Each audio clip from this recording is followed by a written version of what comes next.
3. 권능의 비결. 기드온. 성경 사사기를 펴보면 기드온이라는 사람을 발견하게 됩니다. 여러분은 기드온이 가졌던 권능의 비결을 알기 원합니까? 그 비결은 이 책의 주제와 동일한 인격이신 성령님이십니다. 사사기 6장 34절은 이렇게 말씀합니다. 여호와의 신이 기드온에게 강림하시니. 성경을 계속 읽어가면 기드온이 전쟁을 위하여 준비를 하고 그 전쟁에서 그와 300명의 사람들이 승리를 얻었음을 알게 됩니다. 그렇지만 중요한 사실은 주의 영이 그에게 임하셨기 때문에 그가 사역했다는 것입니다. 삼손. 성경의 다른 것을 펴보겠습니다. 사사기 14장 6절에 기록되어 있는 삼손에 관한 부분입니다. 삼손이 여호와의 신에게 크게 감동되어 손에 아무것도 없어도 그 사자를 염소 새끼를 찢은같이 찢었으나 삼손에 대해서는 다음과 같이 도 기록되어 있습니다.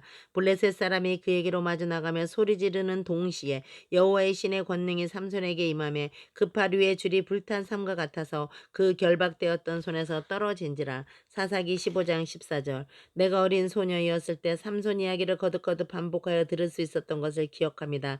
그렇습니다. 나의 눈에 비친 그는 놀라운 거인이었습니다. 오늘날의 어린이들은 배트맨과 슈퍼맨의 마음이 뺏겨져 있을지도 모르지만 내가 어렸을 때 나의 이상은 역사상 가장 강력했던 사람인 삼손이었습니다. 나에게 그는 슈퍼맨이었습니다. 또한 주일학교에 다니는 많은 어린이들도 역시 나와 같은 마음을 가지고 있었습니다. 그러나 여러분은 중요한 사실을 알고 싶습니까?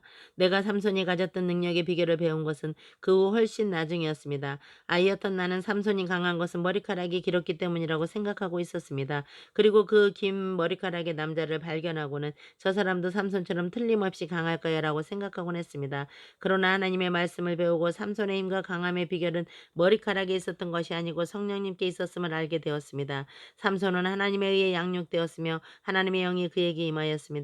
그것도 한 번뿐 아니라 하나님의 권능이 나타날 필요가 있을 때는 몇 번이나 하나님의 영이 임했던 사람이었습니다. 그것은 삼손 자신의 권능이 아니었으며 또한 그의 권능에 긴 머리카락이 있었던 것도 아니었습니다. 그가 머리를 길게 하고 있었던 것은 단지 하나님께 대한 순종이었습니다. 삼손에게 임하셔서 그에게 주어진 권능으로 위대한 역사가 가능하도록 해주신 분은 하나님의 영이셨습니다. 타락으로 행하는 맨 첫 걸음은 언제나 사람이 주님께 순종하기를 거부할 때입니다.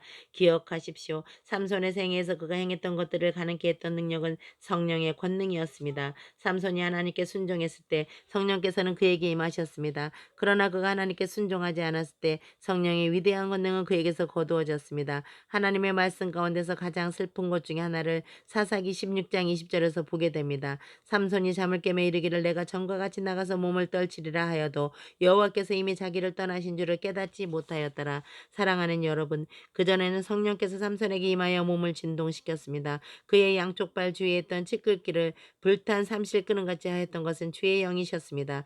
그렇지만 지금 삼손은 불순종에 빠져 있습니다. 그 결과 그는 하나님과 성령님을 슬프게 했습니다. 이전에 몸을 진동케 하였던 것은 성령의 권능이었지만 이번은 그때와 달랐습니다. 성령께서 진동시킬 때는 놀랍고 경탄할 만합니다. 그렇지만 여기서 삼손은 성령께서 자기에게서 떠나셨음을 알아차리지 못하고 있습니다.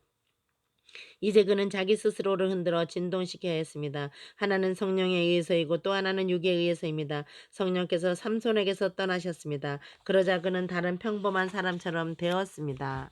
아멘.